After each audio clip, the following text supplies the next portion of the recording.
Welcome to Authentic with Brazil 201. And on today's podcast, we are going to talk about the show that has had a fantastic production schedule for the last 5 years. It has consistently come out on either August or September every year, and it's back with season 5. And unlike last year, they decided to give us 3 episodes instead of just doing the weekly drop, which I think is great because Only Murders in the Building season 5, it's back. And not only that, I think within these 3 episodes, it's not even that it's a return to form because it Only Murders has never really lost its fastball. But this episode, it feels like after 5 years, Selena, Steve Martin, uh, everybody, they finally have gelled together in such a way where I think they already are predicting what each other are going to do. And I think you can tell because they're all friends in real life, which I think if you said this 5 years ago, at the time, Selena was, because me and Selena Gomez are the same age, right? So at the time, Selena was around like 28, 27, right? You said a show with Selena Gomez, Martin Short, Steve Martin, and said on the fucking upper west, yeah, on the upper west side would be one of the best television shows consistently every year. I would have laughed. But this pairing works, and I think the age difference, and it's crazy because you kind of forget that Martin Short is 75 and Steve Martin is 80 because they don't look it. And it's insane since, our last president of the United States was basically dead, and our current president of the United States is also basically dead, and these people just got it, and I honestly hope we keep doing these shows for as long as they're alive, because they are old and it could be year to year, and not trying to depress anybody, it's just realistic situations of when 2 of your leads are the age of our last 2 presidents who are probably not going to be alive in 3 years. Now, these 2 people are far more healthier than our last 2 presidents, but that's okay.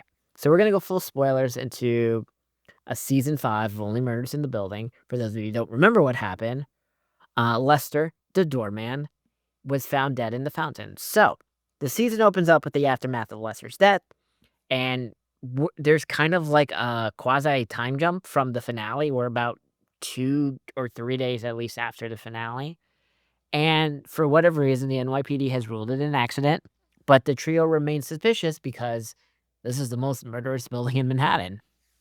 Um, Oliver visits a dry cleaner to have Lester's hat repaired in tribute, and there, instead of the hat, he encounters Nikki, right? Sophia's missing husband, hanging dead from a motorized hanger. The body falls on him, thrusting him unwittingly into another murder case.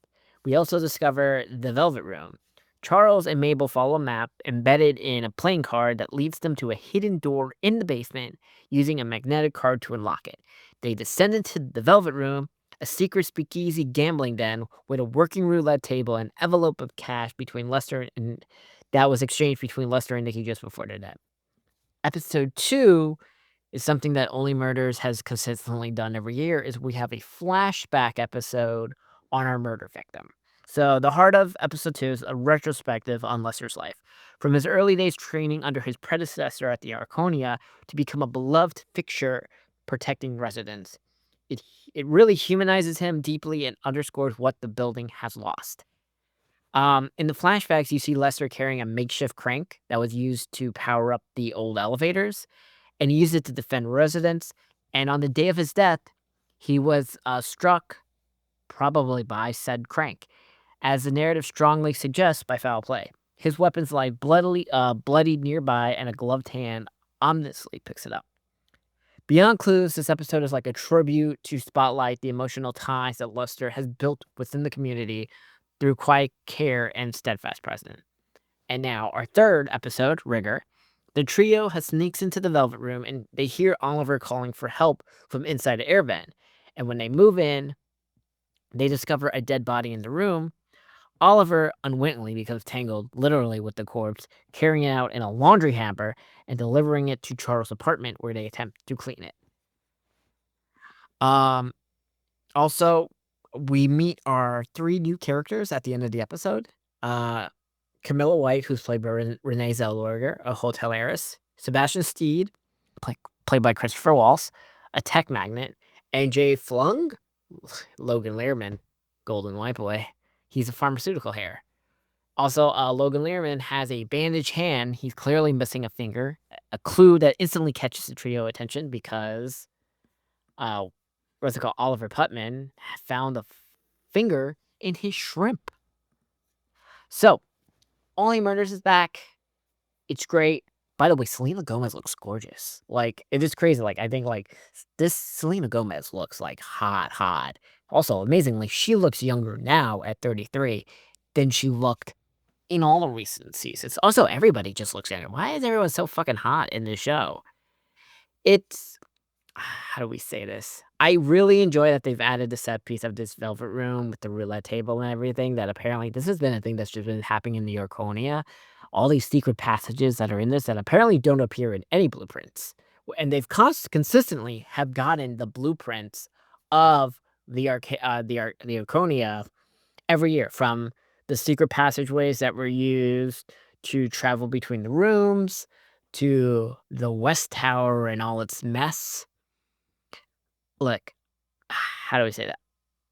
What's a good way to describe this? The jokes hit harder this season because they're tied to the characters rather than, like, weird situational gags. And the red herrings are, like, sharper and layered, and they're planted better than earlier in the season. I personally think Tuesdays are fantastic because we get Only Murders, and then at 9 PM we get, because Only Murders drops at midnight on Tuesdays on Hulu, and Alien Earth drops at 8 PM on Tuesdays on Hulu. By the way, it's also a fantastic show. So all I'm saying is, go watch go watch all of Only Murders in the Building if you haven't watched it. So season 1, we had the death of Tim Kono, and we found out his ex-girlfriend Zoe is the one who killed Tim Kono. Season 2 was the Bunny Fogger death.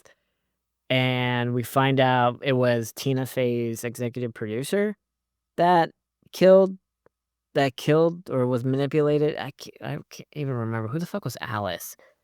Right? I know. It's so dumb, everything. Oh, that's right, Cara Delevingne. Fuck.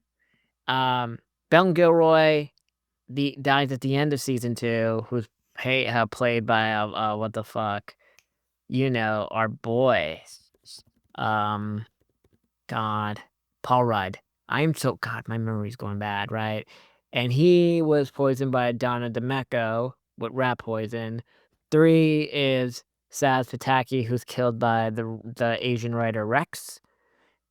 Right, because he used to fuck Saz, and he was shot. Yeah. And he was shot by Jan, who was avenging the murder. Yeah, there we go.